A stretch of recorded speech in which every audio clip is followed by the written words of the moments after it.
Hello and welcome to an introduction to literary devices. Literary devices refers to the typical structures used by writers in their works to convey their messages in a simple manner to the readers. When employed properly, the different literary devices help readers to appreciate, interpret, and analyze a literary work. Literary devices are figurative language, which means they are not to be taken literally. The true meaning is deeper, more significant. In this video, we will cover diction, allusion, hyperbole, satire, and allegory. Diction. What is diction? Diction is a style of speaking or writing as dependent upon choice of words. Diction can be formal, informal, casual, professional, age-related, or even regional. Regional diction. Most people perceive themselves as speaking quite normal English, says lexicographer Joanne Houston Hall. Sometimes it's quite a surprise to realize that the words they use every day and assume everybody knows wouldn't be understood in other parts of the country. Those fluffy bits beneath the bed, for instance, are dust bunnies, Northeast, dust kitties, Midwest, house moths in the South, or woolies in Pennsylvania. What do you call this stuff? What do you call these things? Diction can also refer to differences in dialect. Dialect is a way of expressing a variation in pronunciation, meaning, or usage from standard language whose origin may be attributed to geography, class, or culture. Why do authors use dialect? To make characters realistic, to make a narrative historically accurate, to indicate the social, economic, and educational level of a character, to indicate the age, culture, or geographic background of a character, to create humor, to educate his or her readers. Read this out loud. How would you say it? Read this out loud. How would you say it? Nice job. You get a bacon cupcake. Allusion. A reference to a real or fictitious person, historical event, place, work of art, or another work of literature within writing. In order for an allusion to be effective, the reader must be familiar with the referenced work. Take a look at this example. This is from Taylor Swift's Love Story. What allusion is made in this song? Common allusions. Allusions in literature. Authors use allusions intentionally, though it is the reader's responsibility to understand the reference. Allusions can create meaning in a work that is lost if the reader doesn't grasp the reference. Therefore, allusions can be a test of a sort of cultural literacy. Because of this, it can make allusions much more difficult for modern readers to understand all of the allusions in older works of literature, or literature from other cultures. This is one of the primary reasons that works such as Dante's Inferno and Homer's Odyssey require so many footnotes. At the highest point in Tarifa, there is an old fort built by the Moors. From atop its walls, one can catch a glimpse of Africa. Melchizedek, the king of Salem, sat on the wall of the fort that afternoon and felt the levanter blow in his face. The sheep fidgeted nearby, uneasy with their new owner and excited by so much change. All they wanted was food and water. Melchizedek watched a small ship that was plowing its way out of port. He would never again see the boy, just as he had never seen Abraham again after having charged him his 1/10 fee. That was his work. What allusion can you find? In The Alchemist by Paulo Coelho, the protagonist Santiago meets an old man who calls himself Melchizedek. This allusion is very important to the story, but if one doesn't know who Melchizedek is, they may have trouble understanding it. When the previous excerpt occurs, Melchizedek is sitting on a stone wall and is thinking.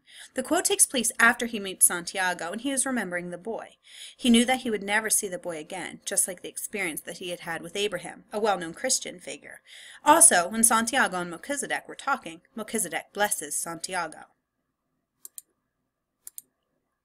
The allusions. Melchizedek is a biblical figure who was the king of Salem, Jerusalem, as well as a priest of God Most High. He is also known as the King of Peace as well as the King of Righteousness. Not a lot of information has been proven about him, but the Christian Bible gives some. The Bible states that when Abraham was returning after a battle fought so that he could rescue his nephew Lot from captivity, Melchizedek met him, blessed him, and brought him bread and wine. In return, Abraham gave Melchizedek 1/10 of his riches from the winning of the battle, a tithe. This is why Melchizedek is known for being a gracious, holy, and giving. By having the old man be Melchizedek, it makes this character seem very holy and kind. Melchizedek is most known for being gracious, holy, and giving bread and wine to Abraham. If one knows who Melchizedek is, it will make one feel good that he gave Santiago a blessing, because he is very important in the religious world. This will make his blessing strong and helpful. It will stay with Santiago and keep him safe. This is why the allusion of Melchizedek and the alchemist is important. Check out this example from New Girl. Which line from the poem is an example of allusion? Can you find a second allusion in this poem? Mona Lisa smile. Keep up the awesome. Hyperbole. Hyperbole is a figure of speech in which the author uses exaggeration for emphasis or effect. It is not meant to be taken literally. Examples: I think of you 1,000,000 times a day. She nearly drowned in her tears. Her beauty eclipsed the sun. Your turn. Write at least 2 hyperboles that you can think of off of the top of your head. Hyperbole in reading passages. Look at this example from A Christmas Carol by Charles Dickens. What is the hyperbole in this passage? Quick check. In Aladdin, while searching for a recipe for a prince, the genie pulls out a king crab. This is an example of hyperbole, allusion, diction, or dialect. Keep up the hard work. You're doing a great job. Satire. Satire is when the writer tries to point out human vices or follies in order to scorn or ridicule them. Satire makes fun of the absurdity, pretension, and corruption of the world being portrayed. Strong element of irony or sarcasm, fusion of laughter and contempt. Example: Saturday Night Live is a satire, especially during campaign season when the actors mock political candidates. Take a look at this satire. What words make fun of poets? What is the author's attitude or tone towards poetry? What is ironic about this satire? The author of the poem uses satire in order to look at the possible answers. Look at the purpose of a satire, to scorn or ridicule. Which ones can you eliminate even before you read the passage? Okay, now take a look at the passage. Elegy in a Country Churchyard. The author of the poem uses satire in order to yes, you. You are awesome. Allegory. A form of extended metaphor where all of the elements of the story have meanings that lie outside the narrative itself. The story is symbolic of another story, situation, or event. The underlying meaning has moral, social, religious, or political significance, and characters are often personifications of abstract ideas as charity, greed, or envy. Examples: Star Wars, The Matrix, and The Wizard of Oz. All of these are examples of allegory. Look at Humpty Dumpty. Who is Humpty Dumpty?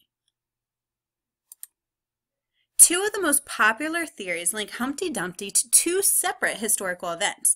The first is the fall of Colchester during the English Civil War in 1648. The town of Colchester was under siege. Supposedly, a man named Jack Thompson was stationed on the walls with a cannon nicknamed Humpty Dumpty.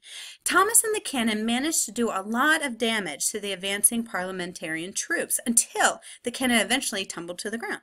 Given the size and weight of the cannon, the dozens of men who attempted to lift it back to its place on the wall were unable to do so. Eventually, Colchester was forced to open its gates and surrender.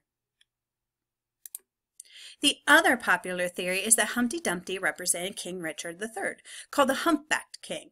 In 1485, Richard III fought at the Battle of Bosworth in this Humpty Dumpty origin story.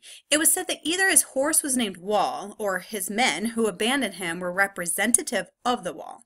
Either way, the king fell off of his horse and was supposedly hacked to pieces on the field. Thus, no one could put him back together again. Allegory and test prep. Take a look at this example.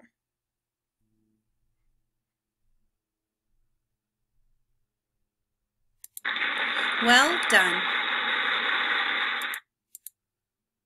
Be on the lookout for literary devices in the drama unit. If you have any questions, ask your teacher.